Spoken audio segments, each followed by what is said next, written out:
name's Brian Trainor. I'm an artist that normally lives and works in Miami. However, now I'm living in my van. I just yesterday finished my first month of travel. I've got 7 more months to go, and I'm out making art and creating and doing really cool things, meeting a lot of really interesting people. But I think most of it is the uncertainty of what I don't know is going to happen and the excitement of that.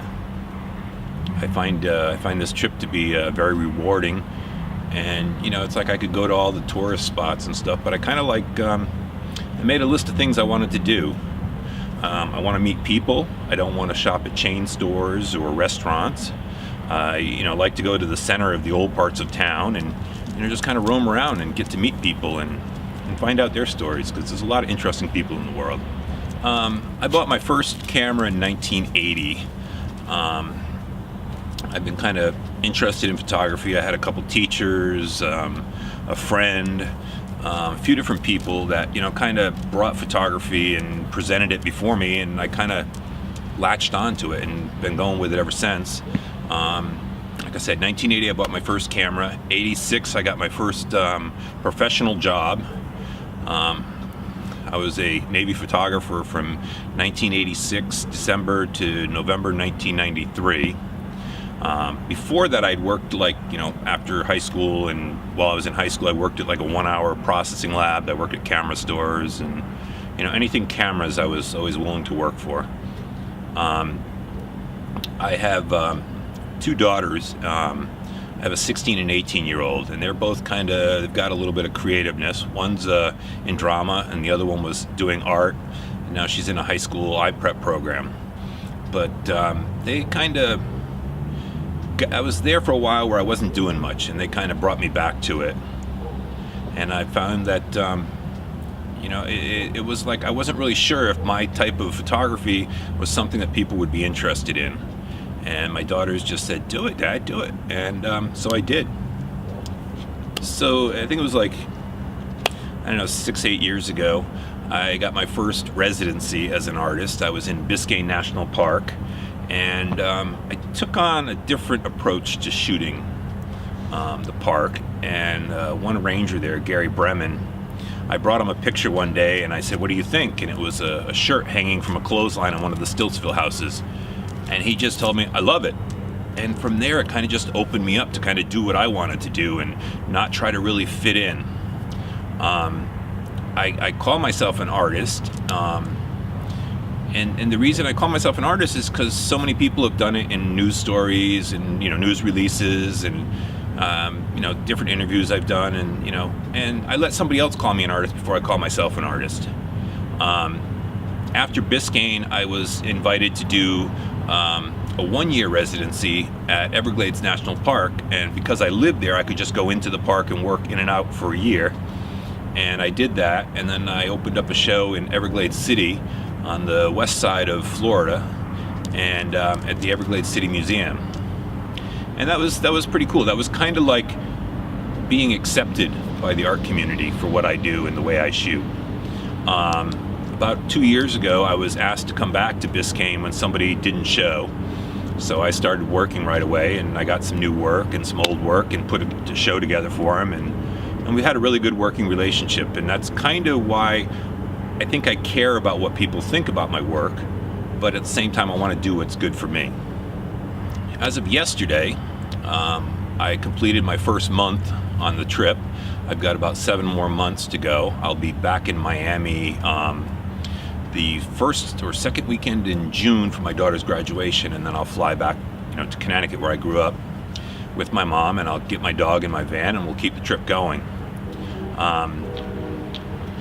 As far as I've been I went through Florida to get out, which is like the longest day of any trip is getting from Miami to out of Florida. I got Georgia, I got South Carolina, North Carolina, Virginia, West Virginia. Did a little bit of Maryland, and now I'm in Pennsylvania. I'm kind of making that trek to slowly make it to get over to Connecticut in time. As far as what I shoot and what I'm shooting or what I want to shoot, I really don't have anything. I don't want to put any I don't want to build any expectations, or I'm going to shoot this and I'm going to shoot that, and then, you know, because you go home and you don't shoot that, then you kind of feel like a failure. And I kind of think that, you know, nothing really happens as a coincidence or, you know, by accident. I think things kind of happen for a purpose, and you know, I found a lot of interesting things that have already happened.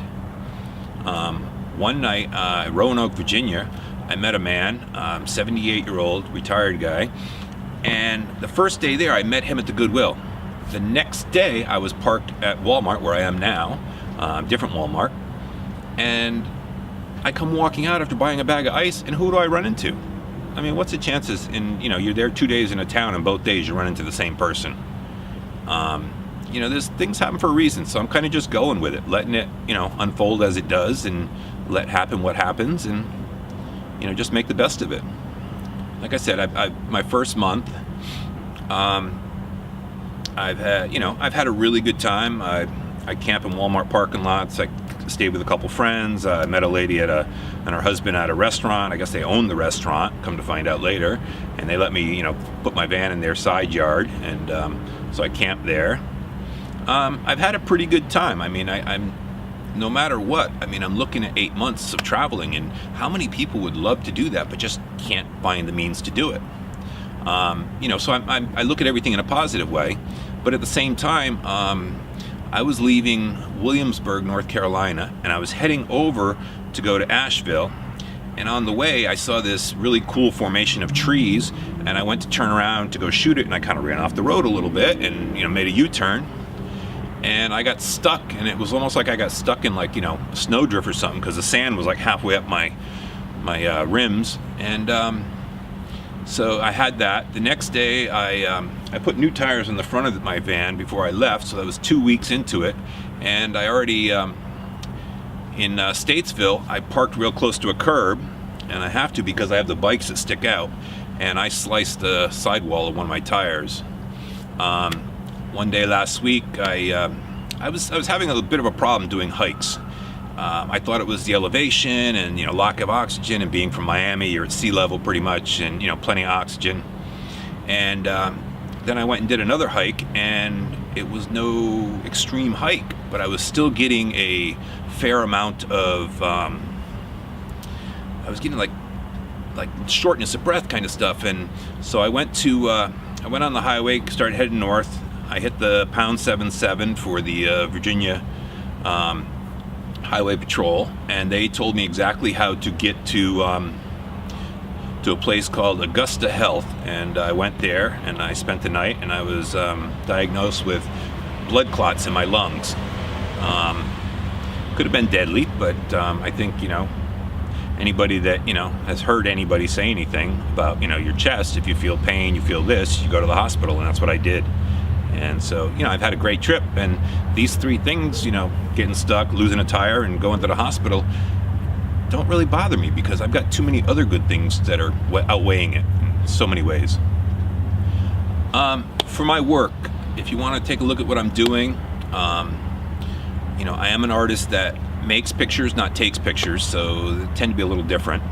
But you can find my work at www.Brian Trainor, BRIAN, Trainor, photography.com, and from there you can get to my Facebook and to my Instagram account, which is where I'm kind of like blogging this trip and doing a lot of the information and the images about what I'm doing and where I'm going. I'll see you there.